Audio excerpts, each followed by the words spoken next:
बिना मुद्रक के, बिना अनुसंधान अधिकारी के, बिना स्टाफ के 3 किताबें लिख ली। वो विद्वान ने किया हो, किसने किया हो, विद्वान ने भी किया हो तो आपको जिम्मेदारी से बताना चाहिए। माननीय अध्यक्ष महोदय, शासन के द्वारा इनकी छपाई के लिए किसी भी प्रकार का कोई अनुदान नहीं दिया गया है। आप प्रश्न भी कर रहे हो, जवाब भी दे रहे हो। दोनों विशेषज्ञ खड़े हैं आज विशेषज्ञ नहीं है भाई साहब, इस सदन के आप तो सबसे मुखर बोलने वाले, प्रश्न करने वाले और सबसे अच्छा जवाब देने वाले दोनों खड़े हैं। दोनों का उत्तर सही आ रहा है, मगर मुझे लगता है कि प्रश्न का जवाब आपने दे दिया। ब्रिजमोहन जी को जवाब देने की जरूरत समाप्त हो गई। नहीं है, मैंने जवाब नहीं दिया है साहब। और जिस विद्वान व्यक्ति का नाम आप बार बार ले रहे हैं कि जादू से कर दिया, तो उस विद्वान व्यक्ति का भी नाम बता दीजिए। विद्वान प्रश्नकर्ता, विद्वान मंत्री, तो विद्वान लेखक का भी नाम बता दीजिए। हम दोनों मिलकर उनको अब प्रणाम करते हैं ना, आप करेंगे, मैं चलिए मंत्री जी के जवाब आ गए। अजय चंद्राकर जी अपना प्रश्न करें। माननीय अध्यक्ष महोदय, हो गया, इसमें बहुत हो गया। नहीं, मैं आपका जिला नहीं, इससे हट के जिले से हट के नहीं होता ना। मामा हो गए। माननीय अध्यक्ष महोदय, मैंने प्रदेश के विश्वविद्यालय में संचालित जो शोध पीठ है उनके बारे में मेरा प्रश्न है। मैं माननीय मंत्री जी से जानना चाहूँगा कि शोध पीठ में पद कब से रिक्त हैं, कब भरे जाएंगे और इसकी स्थापना का उद्देश्य क्या था और उद्देश्यों में कितना ये सफल हुए। माननीय अध्यक्ष महोदय, रविशंकर विश्वविद्यालय में गुरु घासीदास शोध पीठ की 2017 में स्थापना हुई। कुशाभाऊ ठाकरे पत्रकारिता जनसंचार विश्वविद्यालय वो परिशिष्ट में है ना, आप सीधे उत्तर में आइए। हाँ, परिशिष्ट में है वो सब। मैंने कहा ये गठन के उद्देश्यों में कितना सफल हुए हैं और दूसरा ये रिक्त पद कब से हैं और कब तक भरे जाएंगे, मेरा पहला प्रश्न ये। माननीय अध्यक्ष महोदय, जहां तक जानकारी है, इनके गठन के जो उद्देश्य थे वो उद्देश्य पूरे नहीं हुए, पूर्णतः पूरे नहीं हुए। और इनका जो उद्देश्य था, जिन महापुरुषों के नाम से इसको गठित किया गया है, उनके जीवन के बारे में शोध कर कर छत्तीसगढ़ की और देश की जनता को बताया जा सके कि इनकी पीठ क्यों गठित की गई है और इन महापुरुषों का क्या योगदान देश और समाज के लिए हुआ है, इसके लिए इसका गठन किया गया है। मैंने एक प्रश्न और पूछा था, इससे पूरक प्रश्न, इसमें रिक्त पद कब है, फिर मैं दूसरा प्रश्न करूंगा, रिक्त पद कब से है और इसको भरेंगे कि नहीं भरेंगे जब उद्देश्य में सफल नहीं है तो। ये रिक्त पद जब से इन शोध पीठों को गठित किया गया तब से ही पद रिक्त है। अब ये देखिए माननीय अध्यक्ष महोदय, आप विद्वान आदमी हैं, मैं कुछ टिप्पणी नहीं करूंगा, मंत्री जी भी सक्षम मंत्री हैं। अब आप देखिएगा, बड़ा आश्चर्यजनक तथ्य है। दूसरा प्रश्न मेरा है कि 21-22 में लगभग इन विद्यापीठों को 47 करोड़ 84 लाख रुपया, 20-21 में, 21-22 में 47 करोड़ 79 लाख रुपया और 22-23 में लगभग 50 करोड़ 39 लाख रुपया दिए गए। तो इतने रुपया इन शोध पीठों को किन कारणों से दिए गए? जब पद खाली है, उद्देश्य में सफल नहीं है, कोई काम नहीं कर रहे हैं, तो लगभग 150 करोड़ रुपया, 146 करोड़ रुपये के आसपास इसको अनुदान क्यों दिए गए? माननीय अध्यक्ष महोदय, ये जो राशि है, ये विश्वविद्यालय को कुल दी गई अनुदान की राशि है, शोध पीठों को दिए गए अनुदान की राशि नहीं है। माननीय अध्यक्ष महोदय, आप देखिए कि प्रदेश के राजकीय विश्वविद्यालय में, परिशिष्ट आप पढ़ लीजिए माननीय अध्यक्ष महोदय, प्रदेश के राजकीय विश्वविद्यालय में शोध पीठ के संदर्भ में स्पेशल लिखा है, शोध पीठ के संदर्भ में वित्तीय, और मैं पूछा भी वही हूं, मैं विश्वविद्यालय के अनुदान को नहीं पूछा हूं, संदर्भ में वित्तीय और भौतिक स्थिति की जानकारी। तो भौतिक स्थिति बताई, वित्तीय स्थिति में लिखा है इन्होंने। मैंने विश्वविद्यालय के को कितना अनुदान मिला है ना तो मैंने पूछा है, तो मैं तो यही कहूंगा, और प्रश्न का उत्तर में भी यही आया है परिशिष्ट में कि 140 करोड़ रुपया अनुदान इन शोध पीठों को मिला है। माननीय अध्यक्ष महोदय, इसके प्रश्न गए को आप भी देख लें। उक्त तीनों वर्षों में इन विश्वविद्यालयों की वित्तीय एवं भौतिक स्थिति की जानकारी वर्षवार बताएं, तो हमने इसका उत्तर दे दिया है। अच्छा चलिए, आपने परिशिष्ट में लिखा है कि वित्तीय शोध पीठ के संदर्भ में वित्तीय एवं भौतिक स्थिति, शोध पीठ के संदर्भ में लिखा, आप परिशिष्ट पढ़ लीजिए। अब इसके बाद जब ये कोई काम कर नहीं रहे हैं, कोई आदमी नहीं है, तो आपने जितना भी अनुदान एक मैंने शोध पीठों को अनुदान दिया है कि नहीं दिया है, ये स्पष्ट कर दीजिए। यदि ये विश्वविद्यालय कहें तो शोध पीठों को अनुदान दिया नहीं है कि नहीं दिया? शोध पीठों को कोई अनुदान नहीं दिया गया। कोई अनुदान नहीं दिया गया आप कहा, तो ये एक तो उस संत का मैं चरण स्पर्श करूंगा। संत कबीर का इतिहास, कबीर विकास संचार अध्ययन केंद्र हैं, आप परिशिष्ट में देख लीजिए, कुशाभाऊ ठाकरे में, उसमें भी कोई पद नहीं है, कुछ नहीं है, कोई अनुदान नहीं मिला है, मंत्री जी ने स्वीकार किया। संत कबीर का इतिहास 2021 में, संत कबीर का इतिहास छत्तीसगढ़ 2021 में, कहत कबीर 2021-22, बिना मुद्रक के, बिना अनुसंधान अधिकारी के, बिना स्टाफ के 3 किताबें लिख ली। एक ही साल में 3 किताब लिखने का विश्व रिकॉर्ड है। ये उसके चरण स्पर्श करूंगा यदि उसको विधानसभा में लाया जाए तो मैं। अब इनके पास अनुदान नहीं है, कुछ नहीं है, कुछ नहीं दिया गया, तो आखिर छपवाई किसके गई और कोई स्टाफ नहीं, तो इसके खर्चे कहां से हुए? माननीय अध्यक्ष महोदय, शासन के द्वारा इनकी छपाई के लिए किसी भी प्रकार का कोई अनुदान नहीं दिया गया है। नहीं माननीय अध्यक्ष महोदय, मैं शासन से तो पूछ नहीं रहा हूं, मैं तो शोध पीठ ने ये काम किया, आपने बताया है 3 किताब उन्होंने छपवाई है, उसके पास कोई अधिकारी कर्मचारी नहीं, कुछ नहीं। एक साल में महान विद्वान ने 3 किताब लिख दी, संसार में कोई नहीं लिखा है 3 किताब एक साल में। तो एक साल में किस खर्चे से लिखा? जब उसके पास 1 रुपया पैसा नहीं है, अनुदान नहीं है, तो इसका खर्चा कौन उठाया शोध पीठ का? ये पूछ जानना चाह रहा हूं।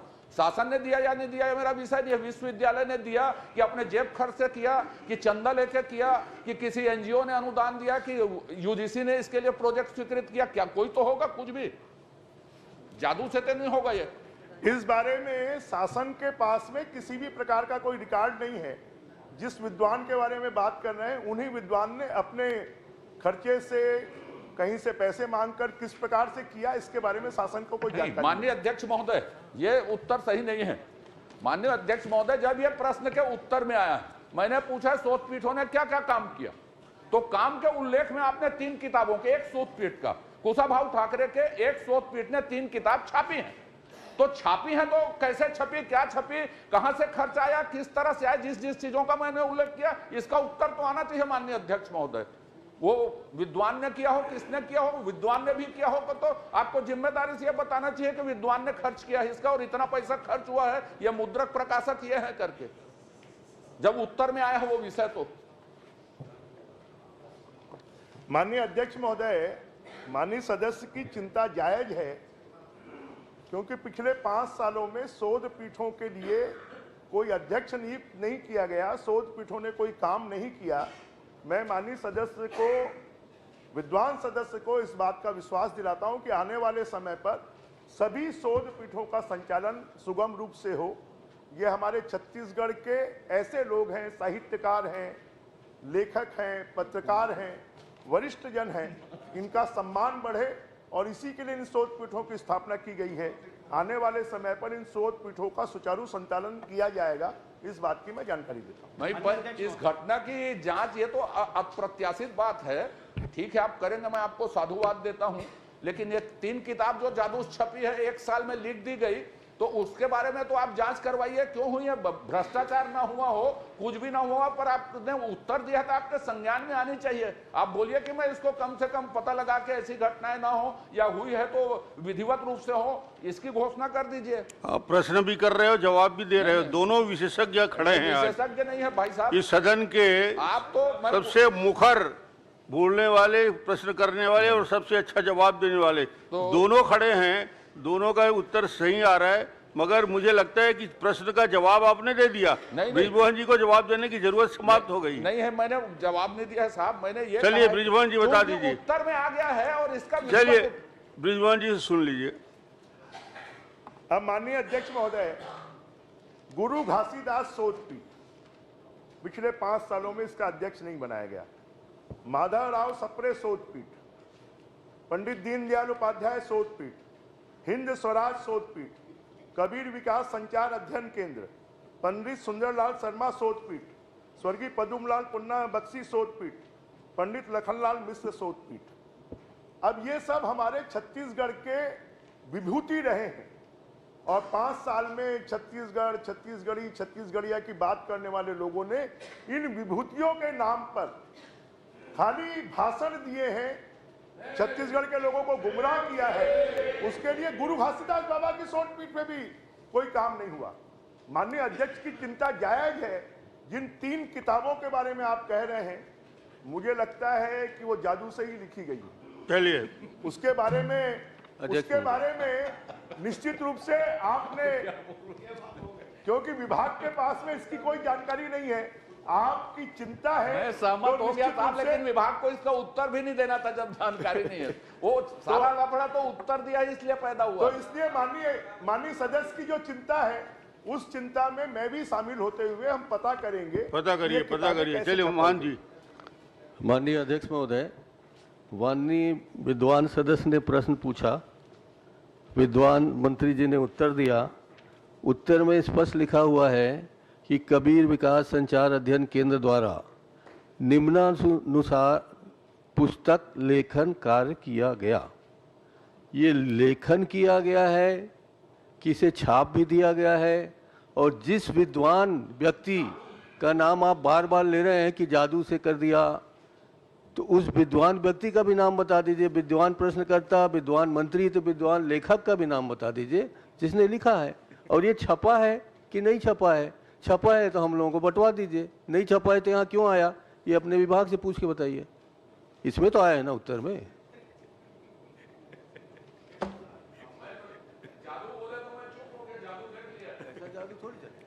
कोई जवाब है कि आगे बढ़ जादूगरी तो जाएं? इतनी जादूगरी नहीं चलेगी सर। चलिए जवाब जादू दिखाइए, 5 साल का जादू दिखाइए, चलिए, 15 साल का जवाब जादू दे रहे हैं, जवाब दे रहे दिखाइए, हैं। मगर ऐसा हवा में लड्डू मत उछालिए। माननीय अध्यक्ष जी, माननीय नेताजी जवाब चाह रहे हैं, मैंने लगभग जवाब दे दिया है। और मैं सोचता हूं कि जो 3 किताबों के मामले में बात मुख्य रूप से चली है, उसके मामले में विभाग निश्चित रूप से पता करेगा कि वो कहां से कैसे उसकी छपाई हुई है, कैसे लेखन हुआ, विभाग पता करेगा। और विभाग पता कर निश्चित रूप से अगर आवश्यक होगा तो ये जानकारी माननीय सदस्य को उपलब्ध कराएगा। महान जी का कहना है कि यदि वो उपलब्ध हो जाए, कहीं मिल जाए, तो सदस्यों को बंटवा दिया जाए। इतना ही बात। नहीं, विद्वान जिनने लिखा है उस विधायकों को बंटवा दिया जाए। नहीं सर, लिखा है, ठीक उसका है, नाम क्या है? उनने खुद लिखा है, लिखा है। अजय, तो इनके अजय, उसका नाम बताना क्या है? अरे वो देख लीजिए, देख लीजिए। बैठ के प्रश्न मत करिए, बैठ के प्रश्न नहीं करेंगे। जब माननीय महान जी प्रश्न कर रहे हैं तो आपस में बात नहीं करिए। मंत्री जी, आप भी बैठ के बात माननीय कर रहे अध्यक्ष हैं। महोदय, मंत्री जी माइक चालू है और माननीय सदस्य से वो सवाल पूछ रहे हैं बैठे बैठे। नहीं ठीक ही, ध्यान रखें। चलिए आप आखिरी प्रश्न करिए। नहीं सर, मैं तो आखिरी, पहला ही प्रश्न आखिरी है। पूछ लीजिए। मैं पूछ रहा हूँ, मुझे लिखा है कि लेखन कार्य किया गया है, ये लिखा है। वही तो मैं बोला, किताब मिल जाए तो बंटवा देना। नहीं तो लिखा है कि छपा भी है। वो कबीर के अनुयायी हैं और उनको लग रहा है कि कबीर जी के नाम पर भी ऐसा घपला उनकी सरकार कर सकती है कि कबीर। मैं तो और इसलिए लिखा वो है, चिंतित हैं। निश्चित रूप से उनकी चिंता में मैं भी शामिल हूं, और वो किताब अगर मिल जाएगी तो आपको हम उपलब्ध करवा देंगे। पूरे विधायकों को बंटवा दीजिए। ठीक। सर अध्यक्ष श्री- महोदय, हो गया। कबीर साहब ये कहते थे, लिखा लेखी की है नहीं, देखन सुनी की बात भी नहीं चलती, वहाँ सिर्फ देखने की ही बात चलती है। जिसको आपने आंख से देखा है तो बताइए। देखा सुनी का अनुपालन किया है उस मंत्री जी ने, लिखा पढ़ी अब नहीं इतना किया। छूट मत दीजिए अपने वो विभाग लाइन के को। लिखने वाले को हम दोनों मिलकर उनको अब प्रणाम प्रणाम कर लेंगे करते हैं ना, आप और करेंगे, मैं चलिए, मैं बहुत जाके हो ही गया। प्रणाम कर सकता माननीय हूँ। अध्यक्ष जी, हो गया, धन्यवाद। माननीय अध्यक्ष जी, कुल सिंह राठिया जी।